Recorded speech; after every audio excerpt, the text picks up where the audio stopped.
Jadi Pak Armando ini merasanya itu pintar sekali, paham sekali dengan logika, siap untuk mendiskusikan. Kalau dia itu dalam Al-Quran nggak ada sholat 5 waktu, hitungannya bukan 5 waktu. Tapi begini, mari kita tes logika dasar saja. Ketika kalau kita lihat videonya itu ketika bicara dia sholat duhur di waktu asar atau sholat maghrib di waktu isya, itu disebutnya jama. Lalu dia tayangkan satu artikel di internet bahasa Indonesia tentang penjelasan jama sholat. Lalu dia bawakan ayat bahwasanya dalam Al-Quran itu tidak ada 5 waktu. Dia bawakan slide Al-Quran terjemahan, lalu ngajak diskusi. Begini Pak Armando, kalau Anda sudah menyebut jama, itu namanya mengumpulkan 2 sholat di 1 waktu, di mana aslinya itu 2 waktu Pak Armando. Itu logika dasar. Jadi sholat itu dinisbatkan kepada waktunya. Sholat asar dinisbatkan kepada asar, waktu asar. Sholat duhur dinisbatkan kepada sholat duhur, waktu duhur. Sholat subuh, waktu subuh. Sholat isya, waktu isya. Sholat maghrib, waktu maghrib. Ketika ada jama, ada 2 sholat dilakukan di 1 waktu. Mestinya waktunya tetap 5 Pak Armando, cuma dikumpulkan. Jadi kalau 3 ngumpulin 2 kali, itu berarti 2 kali sholat di 1 waktu, di mana aslinya 2 waktu. Berarti kan tahu kalau ada 5 waktu pada dasarnya. Kalau misalnya ngerasa sholat duhur di asar itu memang waktunya itu cuma 1, bukan jama namanya Pak Armando, bukan jama. Makanya belajar fikih lah. Ya, belajar fikih dulu sehingga ngomong jama itu ngerti apa sih jama itu? Jama itu Pak Armando. Ada orang begini ya. Jama itu mengumpulkan Pak Armando. Tahu nggak siapa mengumpulkan? Mengumpulkan itu Pak Armando 2 hal. Kenapa disebut dikumpulkan? Karena satunya ditempatkan di tempat satunya. Jadi ini ada kotak Pak Armando ya, isinya ayam. Ada kotak lagi sebelah isinya kambing. Lalu ayam ditaruh di tempatnya kambing. Itu namanya mengumpulkan ayam dan kambing di satu tempat. Aslinya ada 2 tempat. Begitu Pak Armando, itu namanya mengumpulkan. Tempatnya ayam, tempatnya kambing. Lalu ayam ditaruh di kambing. Namanya mengumpulkan ayam dan kambing. Sholat duhur ada waktunya. Sholat asar ada waktunya. Duhur disolati di waktu asar. Namanya mengumpulkan duhur dan asar. Itu Pak Armando. Kalau misalnya itu waktu asar itu adalah sholat waktunya untuk duhur dan asar, bukan mengumpulkan, berarti memang cuma ada 3 waktu. 1 waktu untuk sholat duhur dan asar, 1 waktu untuk sholat maghrib dan isya, 1 waktu untuk sholat subuh. Itu namanya bukan mengumpulkan, bukan jama itu Pak Armando. Kenapa? Karena muncul istilah jama itu ketika yang awalnya masing-masing ada yang dikumpulkan. Tahu jama nggak sih? Jama itu mengumpulkan. Gimana Anda pakai teori ulama tentang jama, tapi Anda tolak bahwa jama itu berasal dari 2 waktu? Karena logikanya waktunya cuma 3. Kalau waktunya 3 bukan jama. Kalau bukan Pak Armando bisa bilang goblok. Tapi karena ini kan public figure, kita kan nggak boleh ngomong kasar sama public figure katanya. Lagian kalau mau nantang-nantang diskusi itu bisa baca kitab Arab Pak Armando. Kalau mau baca terjemahan jangan. Udah banyak contohnya. Udah modal bisa baca Latin, belagu, mau debat agama, udah banyak contohnya.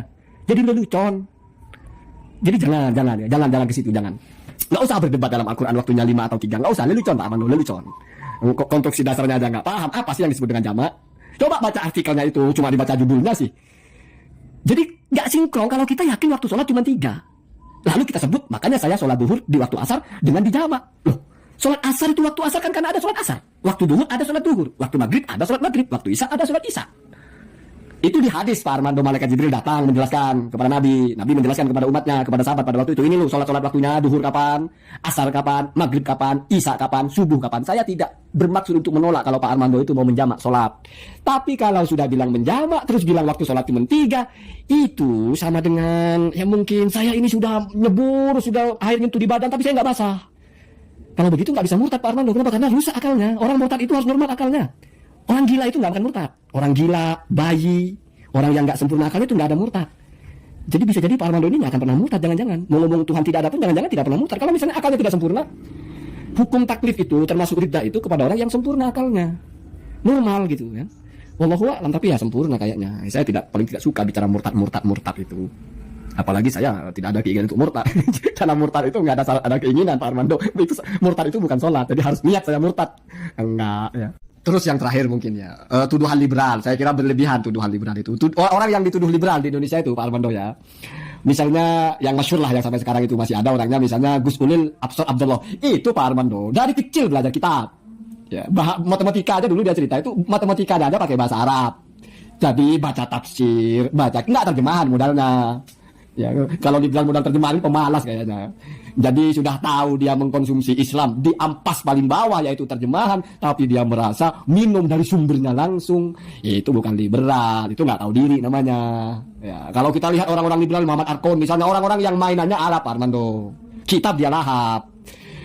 Jadi ada kelasnya gitu, ya ada levelnya ada. Ya, tapi nggak sampai babi halal juga kayaknya, nggak sampai bicara hal-hal yang seperti itu biasanya ya.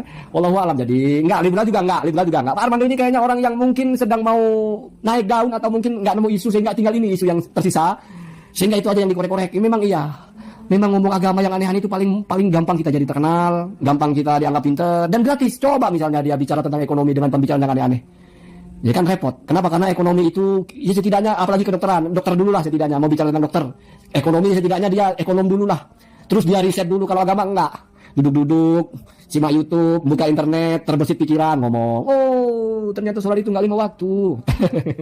Jadi begitu ya. Jadi orang banyak bacot dalam agama itu paling murah, paling gratis. Nggak bisa banyak bacot dalam dokter, ditangkap Anda itu. Banyak bacot dalam misalnya nuklir, menyesatkan umat misalnya tentang makanan ini beracun tidak beracun, ditangkap langsung. Kalau agama nggak bebas ya. Kecuali kalau ngaku nabi mungkin baru ditangkap ya. Jadi ya begitulah di negara kita ya. Nanti saya bahas di bagian keduanya yang lebih lucu lagi kalau saya sempat ya. Jadi saya buat konten ini buat lucu-lucuan aja ya, nggak habis pikir juga ya. Ada juga lelucon seperti ini. Allahumma dina ada